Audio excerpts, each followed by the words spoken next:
जैसे strong body होती है ना तो छोटे मोटे बुखार से लड़ देती है, स्ट्रांग कंपनी छोटी मोटी प्रॉब्लम से आराम से निकल जाती है। सो आपको कभी ऐसा हुआ है कि आपको किसी ने क्वेश्चन किया और आप ब्लैंक हो गए हो? मैं ब्लैंक नहीं हुआ हूँ कभी, और अगर मैं ब्लैंक हो रहा हूँ ना तो मैं उस आदमी से सामने पूछ लूंगा, इसका जवाब दे दो मुझे। लाइफ में कई टाइम आता है जब आपको आके एक जगह पे लगता है यहाँ से ऊपर नहीं जा पाओगे, और वहाँ पे स्किल काम नहीं आती, वहाँ पे आपका एटीट्यूड काम आता है। पहला पॉडकास्ट जब किया था ना तो मुझे नहीं मालूम था पॉडकास्ट करते कैसे, और मैंने हर पॉडकास्ट से अपने लिए बहुत कुछ सीखा है। आपने हॉस्पिटैलिटी को ही क्यों चूज किया? बेटा मैंने चूज नहीं किया हॉस्पिटैलिटी को, हॉस्पिटैलिटी ने मुझे चूजिंग चूज यू। किया। मैं था डेवलपर ही आप लोगों की तरह। लास्ट पॉडकास्ट लीला के ओनर्स के साथ था।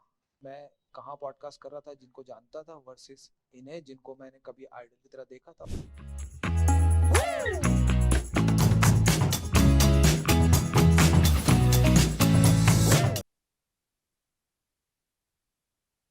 Hi, sir.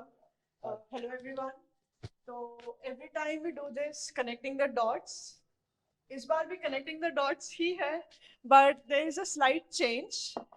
इस बार मैं जवाब दूंगा आपका yes, सवाल। the only person who will be answering would be the host of connecting the dots. आपके सबके questions, जो भी queries आपको रहती है कि सर अगर podcast पे जाते हैं तो drive करके जाते हैं, कैसे जाते हैं, उसके बाद his vision about the podcast, every question will cover everything. So sir ने ये बहुत बार कहा है कि मुझे सेलिब्रेट करना था जब 50 एपिसोड हो जाए। अभी हुए नहीं। अभी हुए नहीं है, 20 बचे हैं, but the reason why we are celebrating 30 episodes is doing a podcast in the domain of hospitality industry was not very easy. Starting से लेके 30 episodes तक there were incidences, there were कुछ लोग थे जिन्होंने मना कर दिया, कुछ लोग थे जो एक बार में हाँ कर दिए, कुछ इंसिडेंसेस थे कभी होटल नहीं मिला, कभी बहुत ज्यादा ड्राइव करना पड़ा है। So all these questions, all these challenges, and after that finally 30 episodes. And the first question that from which I would like to start is Prashant sir, connecting the dots, the hospitality podcast. What inspired this? What gave the idea of starting this podcast? Connecting the dots start करने के लिए inspiration नहीं, ज़रूरत थी बहुत। आज अगर आप यूट्यूब पे जाते हो ना और आप लिखते हो how to become a GM, तो उसके रिजल्ट देख के आप खुद हैरान हो जाओगे। How to become a hotel GM, ये कंटेंट मिसिंग था और इसकी ज़रूरत भी नहीं थी किसी को। हॉस्पिटैलिटी इंडस्ट्री बहुत पुरानी है पर कंटेंट इसमें एक भी बहुत पुराने नहीं थे। और हाँ, जो शुरुआत में तुमने बोला बहुत सारे लोगों ने मना किया, वो इसीलिए मना किया क्योंकि बहुत सारे लोग बोलना ही नहीं चाहते। इंडस्ट्री में प्रॉब्लम है, ये वर्दी वाली इंडस्ट्री है, तो पुलिस कांस्टेबल ना डीआईजी के सामने नहीं आएगा। और ये फैक्ट है, ये जहाँ पे भी डेजिग्नेशन बड़ी होती है, वर्दी का कलर और सितारे और ये सारी चीज़ें होती हैं, वहाँ पे बहुत सारे प्रोटोकॉल होते हैं फॉलो करने पर, चाहते ना चाहते इस इंडस्ट्री में है। जीएम से लेकर के एसोसिएट तक, एग्जीक्यूटिव तक, और ये आपको बहुत कम मिलेगा आईटी इंडस्ट्री में या और किसी दूसरी इंडस्ट्री में। तो ये कंटेंट मिसिंग था, इसलिए हमने सोचा कि शुरुआत करते हैं, और शायद और लोग जुड़ेंगे और करना शुरू करेंगे। और हाँ, आज मैं बोल सकता हूँ 50 पे सेलिब्रेट करने का रीज़न भी था। मुझे लगा था 50 एपिसोड तो लगेंगे, लोगों को ये समझ आने में ये ज़रूरी है। और मैं नॉर्मल जनता की बात नहीं कर रहा हूँ, जो लोग इसे देखेंगे, वो लोग जो कि हमारे साथ आएंगे पॉडकास्ट करने के लिए, जिनको हम बुलाएंगे। तो शुरुआत में तो कॉन्सेप्ट लोगों को समझ नहीं आया, 30 करने के बाद आज जो आपको लोग हाँ बोल देते हैं ना, उसके लिए 30 पॉडकास्ट लगे हैं। सर जैसा कि सबको मालूम है आप बहुत बिजी पर्सन है, मतलब नहीं, आप बहुत बिजी रहते गलत है हैं। ये, गलत है। एंड मतलब सर आप बिजनेस मीटिंग के लिए और पॉडकास्ट वगैरह के लिए और बाकी अपनी कंपनी को ग्रो करने के लिए आप ज्यादातर बाहर जाना पड़ता है आपको, हमारी कंपनी के लिए। तो सर आपको बाहर जाना रहता है, तो मेरा क्वेश्चन ये है सर कि आप अपनी पर्सनल लाइफ और मतलब वर्क लाइफ कैसे मैनेज करते हो सर, बैलेंस कैसे करते हो सर? अच्छा, तो तुमने पॉडकास्ट देखे मेरे? सर बहुत से देखें सर। मेरे पॉडकास्ट में एक बड़ी कॉमन चीज़ है, वर्क लाइफ बैलेंस के बारे में मैंने बहुत बात करी है। Yes sir. हर पॉडकास्ट में। पहले मुझे तुम्हारी तरह लगता था जब मैं नौकरी करता था कि काहे की जिंदगी, नौकरी कर रहे हैं फिर घर जाके भी वही है। तो मुझे भी लगता था कि वर्क लाइफ बैलेंस के बारे में लोगों से पूछूंगा। तो जब मैं पॉडकास्ट में बैठा तो सबसे पहले पॉडकास्ट में जीएम जो मिला तो उससे मैंने पूछा कि what is work life balance, और उसने बड़ा अच्छे से एक्सप्लेन किया। सर प्रशांत, लाइफ एक है, यस एंजॉय करने के लिए लाइफ होनी भी तो चाहिए ना, बैलेंस करोगे किस चीज़ में? और आज मैं बहुत अच्छे से समझ चुका हूँ, if you want to have a balance in life, पहले लाइफ होना बहुत ज़रूरी है। यस जो इस हॉस्पिटैलिटी इंडस्ट्री में नया आ रहा है, ऐसी क्या रियलिटी या ऐसी क्या चीजें जिसके बारे में उसको पहले से पता होना चाहिए या प्रिपेयर्ड होना चाहिए? इस इंडस्ट्री का एक बड़ा अच्छा चीज़ है जो बाहर से दिखाई देता है, ग्लैमर। ठीक है, तो जब भी हम होटल और एयरलाइंस को देखते हैं तो बहुत देख के बड़ा मज़ा आता है, बिकॉज लोगों को लगता है इस इंडस्ट्री को जो ग्लैमर समझ के आ रहा है यहाँ मज़े हैं। नहीं है मज़े बॉस, बिल्कुल मज़े नहीं है। अगर आप हार्ड वर्क करने वाले हो तो मज़े हैं। Hello sir. हम्म, मेरा क्वेश्चन ये है कि लाइक आपने अपने एक्सपीरियंस को अपना पैशन बनाया, फिर उसे प्रोफेशनली कन्वर्ट किया, तो कैसे किया और इसे रेटवेंस नाम कैसे दिया? ये फॉर सवाल me it's a question. Reference, देखो एक्सपीरियंस और पैशन, मैं इस चीज़ को पैशन की तरह नहीं बोलूँगा, ये वर्ड ना ओवर रेटेड है थोड़ा। उसका रीज़न है, बहुत मैंने बचपन से जो कहानी सुनी, जो किस्से सुने और जो समझ में आता है, पैशन जो होता है ना वो फॉलोइंग योर हार्ट होता है। आपके दिल में जो आता है वो आप करते हो और आप उसमें बहुत अच्छे होते हो। फिर जैसे जैसे मैं ग्रो हो रहा था समझ में आया जो दिल में आता है वो करने से पैसे नहीं मिलते हैं। देन लोगों ने समझाया कि अगर आप वाकई में पैशनेट हो किसी चीज़ के लिए तो उसके पैसे मिलते हैं। नाम के पीछे यार कोई लॉजिक नहीं है, जैसे गूगल के पीछे कोई लॉजिक नहीं होगा, मुझे 100% लगता है। पता नहीं लैरी भाई जानते होंगे उसको। पर रेफरेंस बनाने के पीछे सिर्फ नाम के पीछे पॉइंट ये था कि हमने सोचा था मैं रेवेन्यू मैनेजमेंट कंपनी बनानी है, हम ई कॉमर्स करेंगे, हम मार्केटिंग करेंगे, ऐसे बहुत सारे वर्ड जैसे लिखे हुए हैं ना सारे ऐसे वर्ड हमने लिखे और इसमें से कुछ वर्ड ऐसे उठा के हमने नाम बना दिया। क्योंकि हमें 3 नाम सोचे थे पहले, जो कि एमसीए ने रिजेक्ट कर दिया, बोला ये नाम ऑलरेडी टेकन है। तो मैंने कहा अगर मैं ऐसे कोई नाम सोचूंगा जिसकी कोई मीनिंग होगी तो किसी ने तो ले ही लिया होगा, तो कोई नाम ऐसा सोचना जिसकी मीनिंग हम दें। तो बस ऐसे जोड़ जोड़ के रेफरेंस बन गया हो। सर अगर आपके पास एक टाइम मशीन होती और आपको ये पॉडकास्ट की जर्नी रिलीव करने का वापस से मौका मिलता, तो what would you do differently? तुमको सच बताएं तो मेरे को इसमें इस पॉडकास्ट की जर्नी के लिए टाइम मशीन की जरूरत है नहीं, क्योंकि ये पॉडकास्ट अपने आप में एक जर्नी थी और जहाँ पे मैं पीछे जाके कुछ सही नहीं करना चाहता। लोगों को ना हर बार ऐसा लगता है कि टाइम मशीन होनी चाहिए, ये सवाल गलत है यार। ठीक है, मुझे लगता है टाइम मशीन नहीं होनी चाहिए। ना ही मुझे फ्यूचर में जाके कुछ देखना है और ना ही मुझे पास में जाके कुछ देखना है। मुझे इतना पता है कि मैंने अपना पास देख लिया है, मैं वहां से होके आया हूँ, और उसकी गलतियां अगर मैं आज लिख के बैठूं तो मुझे मालूम मेरा फ्यूचर कैसा होना चाहिए। Sir just wanted to know, since यहाँ पे हम सबको पता है कि यहाँ पे हम सबको पता है कि आपका पहले भी एक एक्सपीरियंस है एक हॉस्पिटैलिटी कंपनी बनाने में। सो मुझे सिर्फ ये जानना था कि उस एक्सपीरियंस के according how have you shaped रेडवेंस and how that experience has help. Difficult question है। देखो उस पुराने चैप्टर को जो उससे सीखा है मैं तुमको वही बता सकता हूँ। जो वहाँ पे हुआ जो नहीं हुआ is different story. Every time that you are in situation in life there is something which is happening, मतलब कुछ तो हो रहा होता है। ठीक है, और वहाँ पे हमेशा लर्निंग होती है, चाहे वो नॉर्मली आप किसी के घर पे इनवाइटेड हो ऐसा खाना, या फिर पॉडकास्ट में अभी खड़े होकर सवाल पूछना। वहाँ की लर्निंग थी कि when 2, 3, 4 a bunch of people with great mind come together, वहाँ पे दिक्कतें ज़रूर होंगी, क्योंकि डिफरेंस ऑफ ओपिनियन होना लाजमी है, होना ही चाहिए। अगर नहीं होगा तो दो दिमागदार लोग काम नहीं कर रहे हैं, है ना। तो ये पता था मुझे कि if there are mindful people there will be difference of opinion, पर लोगों के साथ काम करना ही कंपनी बनाना है, ये बहुत ज़रूरी था। और यही बहुत सारे लोग समझ नहीं पाते, जब ग्रोथ आती है ना तो या तो लोगों के साथ काम नहीं कर पाते या डिफरेंस ऑफ ओपिनियन को हैंडल नहीं कर पाते। ठीक है, सो इकलौती लर्निंग थी। मुझे ये पता था कि अब मुझे अगर और बड़ा होना है तो मुझे बहुत सारे लोगों के साथ काम करना पड़ेगा। तो दिख रहे हैं सारे, और बहुत सारे और होंगे। तो डिफरेंस ओपिनियन हैंडल करना, बेस्ट आइडिया जीतना चाहिए, ना कि जो ऊंची सीट पे बैठा है वो। ठीक है, और दूसरा कि लोगों के बिना आप ग्रो नहीं कर सकते। So alone you can not win a war. हाँ, एक 1-to-1 लड़ाई जीत सकते हो आप बहुत पावरफुल हो गए तो, पर अगर आप बहुत बड़ा काम करने जा रहे हो तो बहुत सारे लोग चाहिए। सर आपके इम्पोर्टेंट हैबिट्स जो आपको एक सक्सेसफुल एंटरप्रेन्योर बनाते हैं? पता नहीं, अभी तो मैं बोलूँ नहीं सक्सेसफुल हूँ या नहीं, पर सक्सेसफुल बनने के लिए जो अभी तक, अगर तुम इसको सक्सेस बोल रहे हो या मैं मान लूँ, हैबिट नहीं है, डिसिप्लिन की बहुत ज़रूरत होती है। मतलब हैबिट नाम की कोई चीज़ होती नहीं है।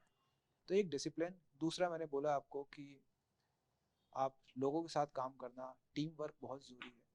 अगर आप टीम के साथ काम करना नहीं जानते तो आप एंटरप्रेन्योर तो नहीं बन सकते, बहुत क्लियर है। फिर द नेक्स्ट क्वेश्चन इज, तुम ही पॉडकास्ट ले लो मेरा। आपका टिपिकल डे कैसा रहता है सर? Typical day? जी सर। सिर्फ डिसीजन लेना यार, मतलब ये एक लाइन का आंसर है। मतलब माय डे, अगर मैंने लाइफ पूरे दिन में डिसीजंस नहीं लिए, मतलब it can be as small, it can be as big, but my day has to revolve around decisions. So हम सब ने आपको इस फेज में देखा है जिसमें आप काफ़ी सुलझे हुए, मैच्योर्ड और समय से आगे रहने वाले हो।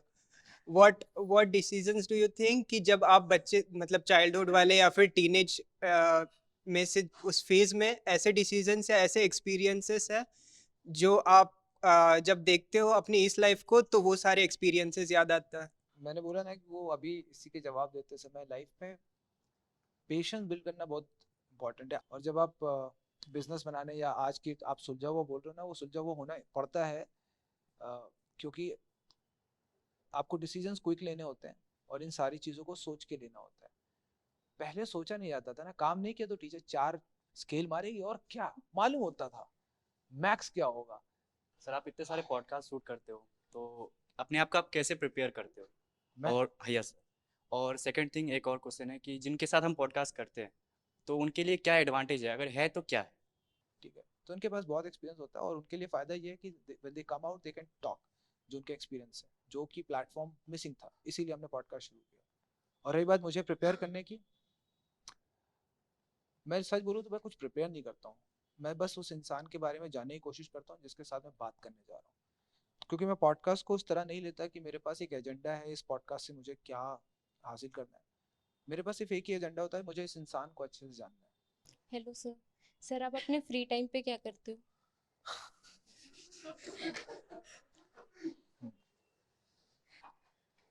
फ्री टाइम पहली चीज़ तो बहुत कम होता है, मतलब मुझे डेफिनेशन नहीं पता तुम फ्री टाइम किसको बोल रहे हो, पर फ्री टाइम बहुत कम होता है।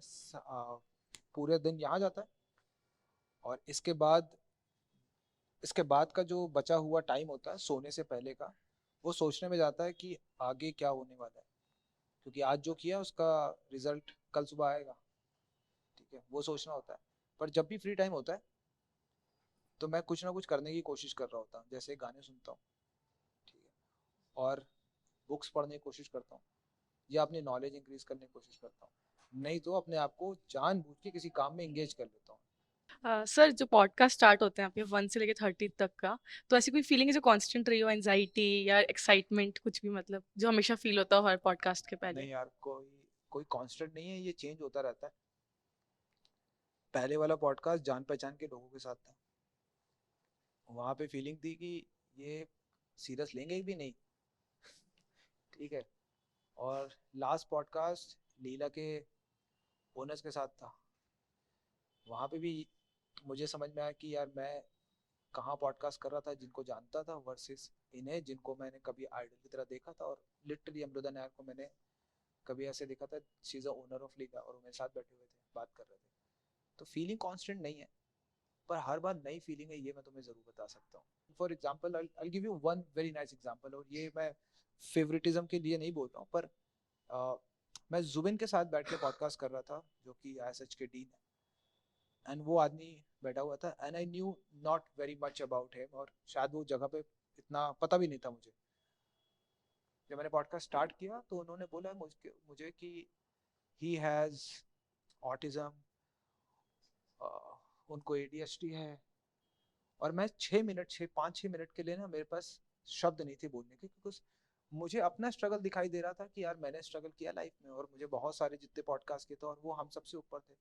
वो इंसान बोल रहा है कि मुझे स्कूल में लिटरली, एंड ही वाज, आप वो पॉडकास्ट देखो तो उन्होंने इतने आराम से बता दिया इतनी बड़ी चीज़, जो मुझे डाइजेस्ट करने में उस जगह बैठ के 5-6 मिनट लगे। And then again he added कि he comes from a slum, वो मुंबई के स्लम से आते हैं, और वो जिस कॉलेज में डीन है उस कॉलेज में लोग मर्सिडीज से आते हैं। एंड उन्होंने हॉस्पिटैलिटी इसलिए ज्वाइन किया था, उनको पता था खाने को मिल जाएगा। एंड स्कूल जहाँ वो पढ़ते थे, टीचर्स उनको बोलते होंगे कि यार ये बेवकूफ़ है, बिकॉज ADHD में आपका दिमाग हर जगह बटा होता है। एंड ही ऑलवेज सेड कि प्रशांत, मैंने उसको पॉजिटिव लिया, मुझे लगा ये लोग ऐसा क्यों बोल रहे हैं, मैं एक टाइम में 6 काम कर सकता हूँ। And he wrote 11 books, he is double PhD। बहुत सारे लोग उस चीज़ को बीमारी लेके बैठेंगे और अपनी लाइफ में बोलेंगे I couldn't grow because of this, and he flipped it. Sir कभी ऐसा हुआ आप जोन आउट हुए हो किसी पॉडकास्ट के बीच हाँ में हुआ है, कि बहुत बार हुआ है। कि ओके आपने बोला हो कि अच्छा ठीक है ऐसे बहुत करते बार हो? हुआ है, मतलब मैं सोच रहा होता था कि ये सवाल पूछने के बाद क्या द मोमेंट सामने वाला जवाब देने लगता था तो मैं दिमाग में आता था नेक्स्ट पूछूंगा, जो जवाब शुरू होता था मैं ब्लैंक हो जाता था, मैं क्या पूछूंगा, बिकॉज वो जवाब एक्सपेक्टेड नहीं था। फॉर एग्जाम्पल मैंने हिम्मत आनंद से मैं बात कर रहा था कि व्हाट डू यू थिंक कि इसके बाद ट्री ऑफ लाइफ कितना बड़ा होगा, उन्होंने बोला प्रशांत ये बड़ा होगा तो मैं इसका पार्ट ही नहीं रहूंगा। मैंने बनाया था इसको छोटा रहने के लिए। पहली बार मैं सुन रहा हूँ कि एंटरप्रेन्योर बोल रहा मैं बिजनेस बड़ा नहीं करूंगा, and he had the valid reason. बोला मुझसे संभलेगा नहीं, मैं क्यों नाम खराब करूँ, इतना अच्छा बनाया। एंड बहुत ऐसे बहुत इंसिडेंट्स है जहाँ पे जोना भी बताऊंगा नहीं मैं, बहुत बार हुआ है। कंट्रोल करना पड़ता है to come back to senses की नहीं ओके। सर हमने पॉडकास्ट के अलावा कई सारे कॉलेज सेशंस भी करे, तो हाँ। कॉलेज सेशन का आपका एक्सपीरियंस कैसा रहा सर? अरे कॉलेज सेशन का एक्सपीरियंस बहुत डिफरेंट है पॉडकास्ट करने से। बच्चों से बातें करना ना आसान काम नहीं है, मतलब ये मुझे समझ में आ चुका है, क्योंकि हर स्टडी के हिसाब से एक पर्सनालिटी बनती है जब आप वो डोमेन में पढ़ाई करते हो। तो आप किसी भी कॉलेज में जाओगे आपको एक चीज़ कॉमन मिलेगी, वो हॉस्पिटैलिटी की पर्सनालिटी जो हॉस्पिटैलिटी के बच्चों में होगी। और उस पर्सनालिटी को जब तक मैं काम कर रहा था मैंने देखा, और आज मैं उसको वैलिडेट कर सकता हूँ कि हाँ वो कहाँ से बन के आती है।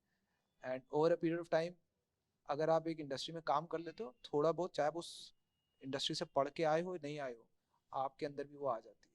और ये मैं तुम्हें लिख के बोल सकता हूँ कि जो भी होटल मैनेजमेंट करके बाहर निकला है वो लाइन हमेशा याद रखेगा, once a hotelier always hotelier, वो हमेशा रहेगा। तुम ये जान मतलब मान लो कि अगर किसी गलती से अगर एक शेफ का पढ़ाई किया हुआ बच्चा IT में चला गया तो तुम्हें उसके अंदर दिखेगी जेनरॉसिटी, तुम्हें दिखेगा कि उसके मैनर्स क्या हैं, क्योंकि वो पढ़ाया गया उसको। सर एक बार आपने कॉन्वर्सेशन में कहा था कि आप अगर ये ना करते तो पॉलिटिशियन बनते। आह हाँ तो सर किस टाइप का मतलब आप यार पॉलिटिशियन उत्तर बनते? प्रदेश से हूँ मैं। सॉरी?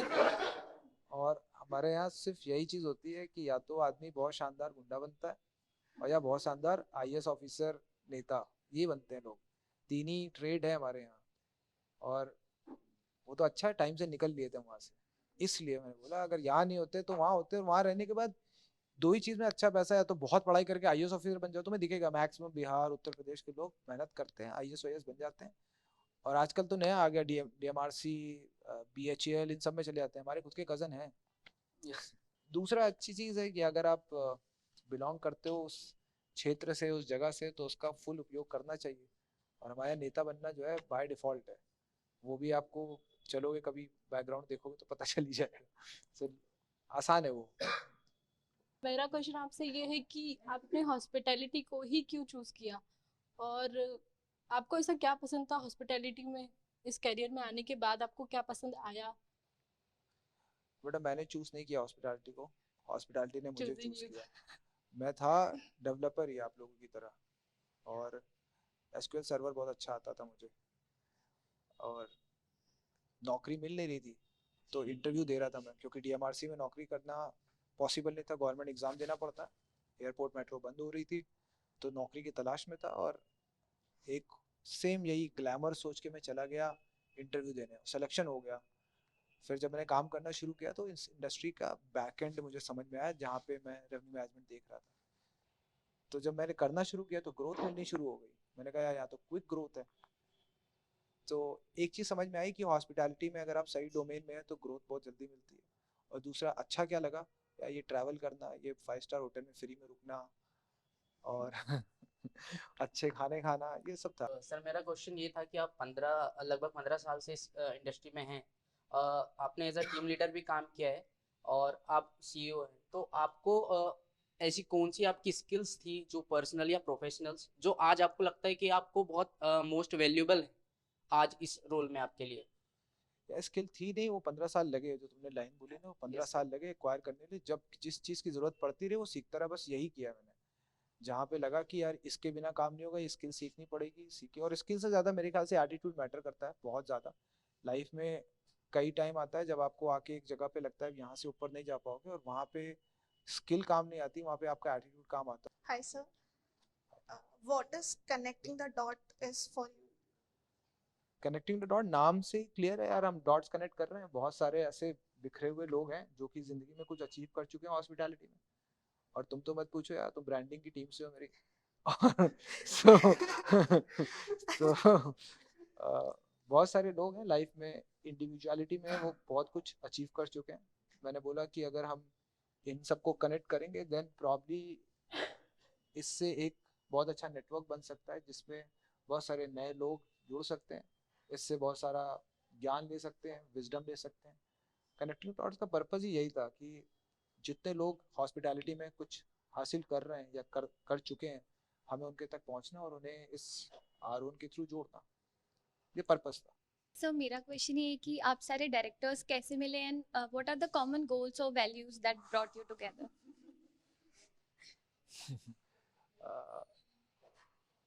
मैं हम डायरेक्टर्स मिले नहीं, मतलब मुझे इसमें भी लगता है कि there is something which connects, और इसकी वजह से लोग साथ में आके काम करते हैं।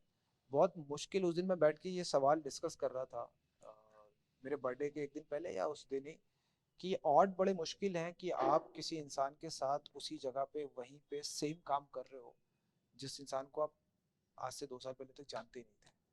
सो ये बड़ा डिफरेंट ऑड्स हैं। मुझे लगता है there are people who are meant to be together for doing certain task. और हाँ, ये सब विसिनिटी में थे। सेजल को मैं जानता था, सचिन को मैं जानता था, शिवम को सचिन जानता था, एंड लता मुझे जानती थी बिकॉज एक कॉमन कनेक्शन था, उसने मुझे सॉफ्टवेयर दिया था जब मैं प्ले होटल बना रहा था। और इस तरीके से हम जब सबको जानते थे, मुझे कुछ करना था तो मैंने 4 लोगों को बोलना शुरू किया मुझे कुछ करना है, तो 4 लोगों ने बोला हाँ ठीक है करते हैं। फिर बस इस तरीके से हम साथ आए। और जो कॉमन वैल्यू एथिक्स तुम किसी की बात करो, वो सिर्फ एक ही चीज़ है, that everyone supported me, yes we can take risk and we can do it। so नहीं क्विट करने का एक ही चीज़ चाहिए थी मुझे, कि मेरे डायरेक्टर ऐसे ना हो कि वो क्विट करें बीच में, और वो मुझे दिखा नहीं कहीं। तो हमने साथ में काम करना शुरू किया, और वो इकलौती वैल्यू है जिसकी वजह से हमने बड़ी बड़ी प्रॉब्लम सॉल्व कर ली। सर हमारा एक भी डायरेक्टर इंदौर से नहीं है। सो नॉट इवन यू, आपने बताया आप यूपी से हो। So why did you start Redwins in Indore? हम लोग इंदौर के थे नहीं और इंदौर में थे, इसलिए इंदौर में ही शुरू कर दिया। और एक बड़ी अच्छी बात बताता हूँ तुम्हें, मतलब ये कोइंसिडेंस की तरीके हो गया, मतलब होना नहीं चाहिए। जब भी आप घर के पास होके कुछ बना रहे होते हो ना, वो बनता नहीं, उसमें इंटरफेरेंस बहुत होती है घर वालों की, सच बता रहा हूँ। कभी भी नौकरी से घर जाना तो एक स्टेट ऑफ माइंड चेंज करना पड़ता है तुम्हें। और जब आप घर से दूर होते हो ना, तो आप ये ज़रूर बोल सकते हो आपको घर की याद आ रही है, आपको वो चीज़ें नहीं मिल रही हैं जो आपको घर पे रहने मिलती। पर आप उसके अगेंस्ट अगर देखोगे तो कुछ चीज़ें अवेलेबल हैं आपके पास जो घर पे रहने पे नहीं मिलती। सो कभी भी लाइफ में कुछ बना रहे होगे ना, तो अगर आप घर से दूर रहते हो तो आपको वो समय मिलता है उस चीज़ पे डेडिकेट करने का, आपके फोकस एरिया बढ़ जाता है only if you are focused. तो इंदौर हम सबके लिए एक वर्किंग ग्राउंड था, मेरे लिए भी, लता के लिए भी, सेजल के लिए भी। और हमने वर्किंग ग्राउंड को ही अपना बिल्डिंग ग्राउंड बना दिया। और इससे अच्छी जगह नहीं मिलती जहाँ पे आप ऑलरेडी काम कर रहे हो। जिस शहर, अपने घर को छोड़ के जब आप किसी और शहर में काम करने, फॉर एग्जाम्पल मैं जब दिल्ली में था तो मैं 4-5 साल रहा, थोड़े दिन बाद वो घर लगने लग जाता है, बिकॉज आपको अपनी आसपास की विसिनिटी, दोस्त सब वहीं पे बनने लग जाते हैं। 8-9 साल हो गए इस शहर में, घर ही है ये। तो उसके बाद जब आपके फैमिली नहीं होती तो आपके दोस्त फैमिली बन जाते हैं, और फिर आपकी फैमिली आपकी दोस्त बन जाती है। तो सर मेरा क्वेश्चन ये था कि आपके एंगल से टाइम की क्या वैल्यू है, और बस। और दूसरा सर, आप डिसीजंस कैसे लेते हैं, मतलब टाइम की वैल्यू, मतलब मैं तुमको इसको रिवर्स कर देता हूँ। वैल्यू ना सिर्फ टाइम की है। हम लोगों ने शायद सबके लिए अलग अलग वैल्यूबल चीज़ अलग अलग होती है। किसी के लिए पैसा वैल्यू होता है, किसी के लिए फैमिली, किसी के लिए इमोशन, किसी के लिए फ्रेंड, और किसी के लिए टाइम। तो एक्चुअल रियल सेंस में कुछ भी मेजरमेंट अगर है इस धरती पे जिसको सही मेजरमेंट यूनिट मान सकते हैं, वो टाइम है। बाकी सब हमने बनाई है ना। सो जब मैं वैल्यू टाइम की करता हूँ, टाइम की वैल्यू निकालना बहुत आसान है। आप इस धरती पे कुछ समय के लिए आए हो, मैक्सिमम जोड़ के देख लो, और उस समय में आपको जो भी अचीव करना है उसको आप उस समय के साथ डिवाइड कर दो, तो आपके टाइम की वैल्यू निकलनी शुरू हो जाएगी। सो आपको अभी जितने भी क्वेश्चंस किए आपने उसका सही सही आंसर दिया। सही सही पास हो गया। सो आपको कभी ऐसा हुआ है कि आपको किसने क्वेश्चन किया और आप ब्लैंक हो गए हो और आपने फिर उस वो क्वेश्चन का आंसर कैसे किया? अभी ब्लैंक हो गया क्वेश्चन अच्छा था। मैं ब्लैंक नहीं हुआ हूँ कभी। कभी नहीं। मैं हमेशा ये सोचा हूँ कि इसका जवाब मुझे क्यों नहीं आता, और अगर मैं ब्लैंक हो रहा हूँ ना तो मैं उस आदमी से सामने पूछ लूंगा इसका जवाब दे दो मुझे, क्योंकि मैं वहां से ब्लैंक तो नहीं जाऊंगा। अगर मैं ब्लैंक हुआ हूँ तो मैं निकलूंगा नहीं ब्लैंक, मैं वहां से सीख के जाऊंगा। तो if you ask me a question and I don't know the answer, you have to tell me an answer. Hello sir. Sir success stories तो सबको पसंद होती हैं, बहुत इंस्पायरिंग होती हैं, पर बहुत ही कम लोग जानते हैं कि फेलियर की स्टोरीज होती हैं जो आपको अगला कदम लेने से पहले सोचना सिखाते हैं। तो आपकी कौन सी ऐसे टफ लेसन है जो आपने सीखा है? बहुत सारे टफ लेसन है, और हर लेसन बहुत डिफरेंट चीजें सिखाता है। नौकरी से एंटरप्रेन्योर बनने में एक बहुत बड़ा लेसन था मेरी लाइफ में, और हर फेज ऑफ लाइफ में लेसन होते हैं। तो मैं एक चीज तुम्हें आज बताता हूँ जो मैं हमेशा फॉलो करता हूँ।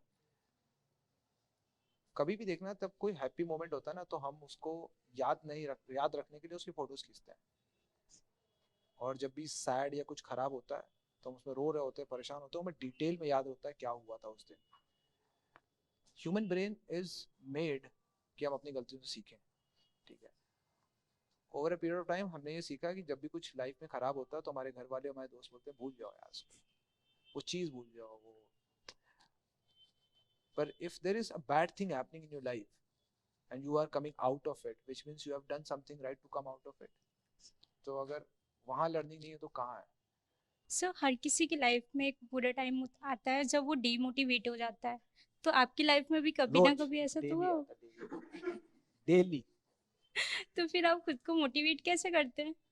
आधा दिन डिमोटिवेशन में निकलता है ये सोच के कि सब खराब हो जाएगा। मतलब जब आप कंपनी बना रहे होते हो ना, या फिर आप इमेजिन करो आप एक जगह पे हो जहाँ पे आपके डिसीजन पे सब कुछ टिका हुआ है, आपको बोला जाए दिन में 5 इंपॉर्टेंट डिसीजन लेने, तो मतलब आई डोंट नो किसी ने पतंग उड़ाई या नहीं उड़ाई है, उड़ाई किसी ने। तो जब पतंग उड़ाते हैं ना, तो आपको जब दूसरी पतंग के साथ वो क्या बोलते हैं उसको, पेच लड़ाते हैं, तो आपके ही मूड पे डिपेंडेंट होता है। अभी आपके पीछे जो दोस्त खड़े होते हैं वो तारीफ करेंगे आपकी, या फिर अभी हॉ करने लग जाएंगे अबे यार, ठीक है। और सच बताऊं तो जो पेच लड़ा रहा होता है ना, उसको भी अंदाजा नहीं है वो काट लेगा या नहीं, he is giving his best, है ना। पर जब वो दूसरे की पतंग कटती तो पीछे तालियां बजती और उसको एहसास होता आई डिड गुड। तो मोटिवेशन और डीमोटिवेशन के बीच में वही है, बस पीछे से कोई ताली बजाएगा या खराब बोलेगा। हेलो सर, मेरा क्वेश्चन ये है कि अभी तक के जितने भी पॉडकास्ट हैं उनमें से आपका सबसे मेमोरेबल मोमेंट या मेमोरेबल इंसिडेंट कौन सा है? सबसे मेमोरेबल पॉडकास्ट मेरी लाइफ में अभी तक हिम्मत आनंद,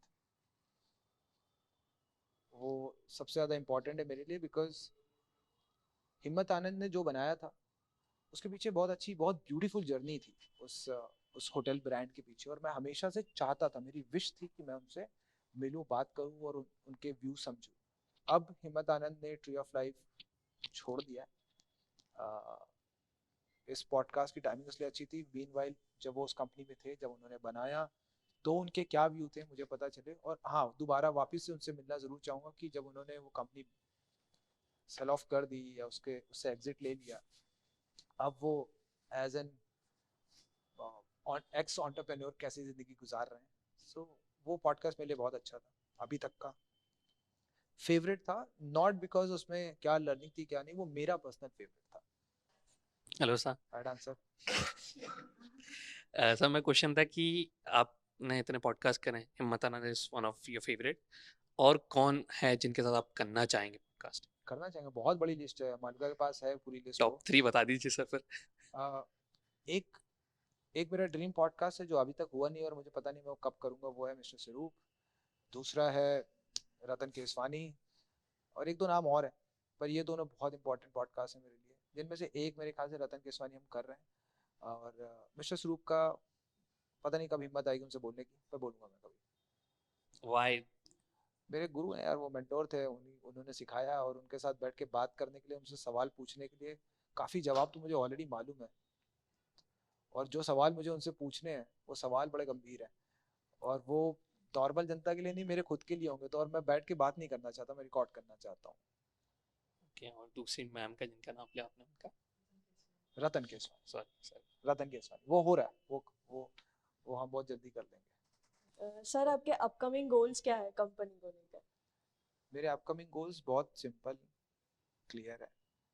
अभी थोड़े दिन पहले मैंने एक वीडियो बनाया था जहाँ पे लोगों ने पूछा था ये 2024 में क्या करेंगे आप। इस समय अपने पर्सनल और कंपनी के गोल दोनों अलाइन करके रख रहा हूँ, बिकॉज बहुत क्लियरली मैंने अभी थोड़ी देर पहले बोला there is one life, so professional और personal I need to work on the health of the company, ताकि मैं इसको और स्ट्रांग बना सकूँ।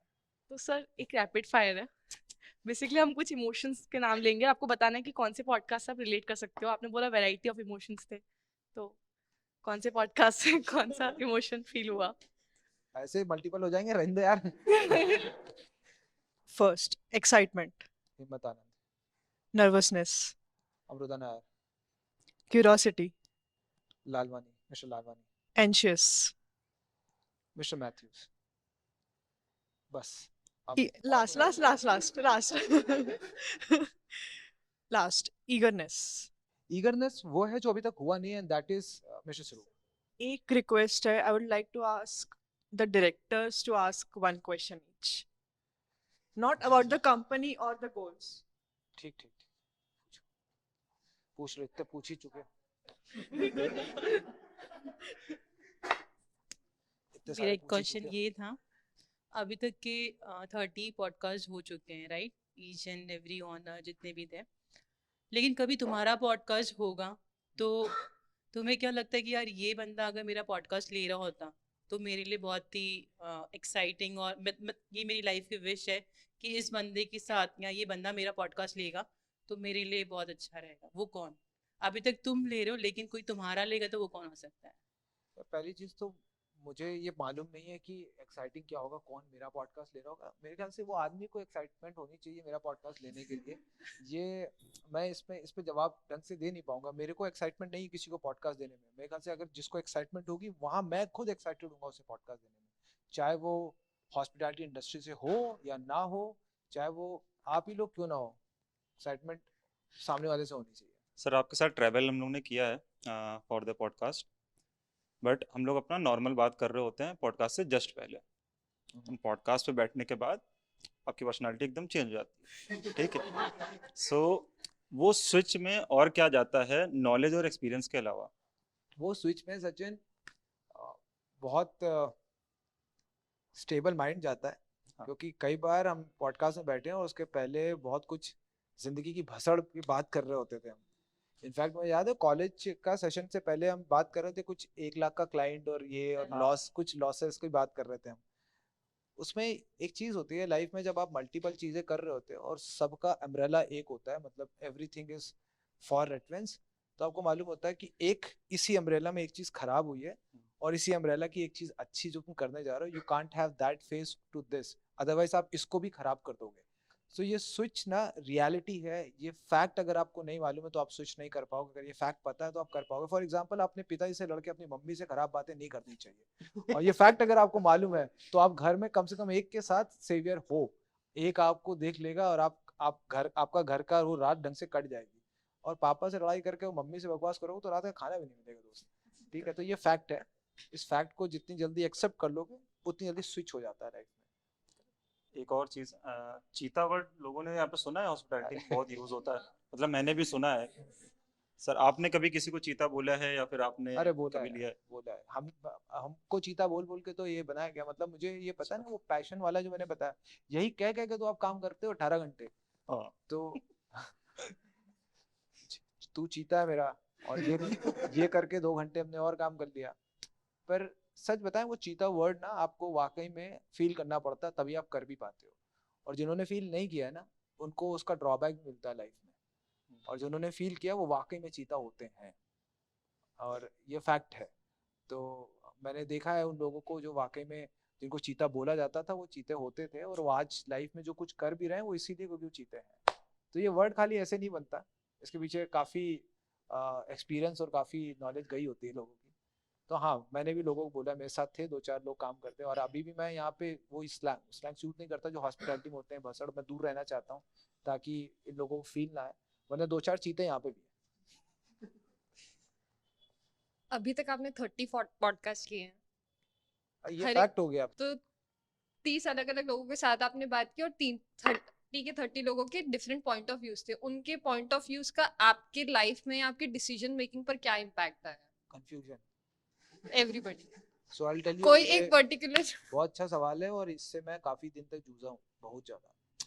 क्या होता है कि आप एक अपने लिए एक फिलॉसफी लेते हो, या आप अपने लिए एक ट्रुथ लेते हो जो फैक्ट्स पे बेस होता है। So life, I live a life on certain code, जो मैंने अपने लाइफ में ओवर एक्सपीरियंस हासिल करा। फिर आप एक इंसान से मिलते हो, वो आपको बताता है his believe is this based on this fact. फिर वो आपके खुद के बिलीव पे ऊपर क्वेश्चन मार्क होता है। अब वो तभी आएगा जब आप उसके फैक्ट्स को समझोगे। सेजल मैम के क्वेश्चन को कंटिन्यू करते हुए कि जितने भी आपने पॉडकास्ट किए हैं, उन सब के सारे लोगों पे ऐसा क्या कॉमन था जो उनको हॉस्पिटैलिटी पे ही सक्सीड करवा रहा था?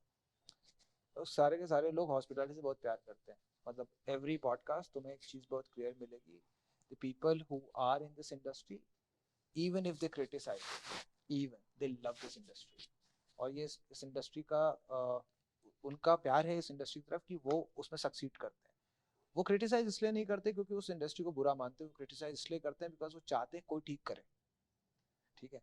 और बिकॉज इस इंडस्ट्री में अभी तक वो रिफॉर्म नहीं आया जिसका हम वेट कर रहे हैं, वो आएगा तो बहुत सारे लोग मिलकर इसको ठीक करेंगे और बहुत सारी चीज़ों को ठीक करेंगे। तो अब बहुत सारी चीज़ें बदल रही हैं, और ये उनका इंडस्ट्री की तरफ लगाव हो, ये सब में कॉमन है। चाहे उसका नाम हरकरण हो, चाहे उसका नाम अमृता नायर हो जो कि ओनर है, टू लालवानी जी, एनीवन, तुम्हें एक चीज़ कॉमन मिलेगी, they all love this industry. वो क्रिटिसाइज इसलिए कर रहे हैं because they want the things to get better, and every one of them is putting their effort, every one of them. Thank you sir, इतने सारे सवालों का जवाब देने के लिए, and thank you everyone. Stay tuned. Follow us for more.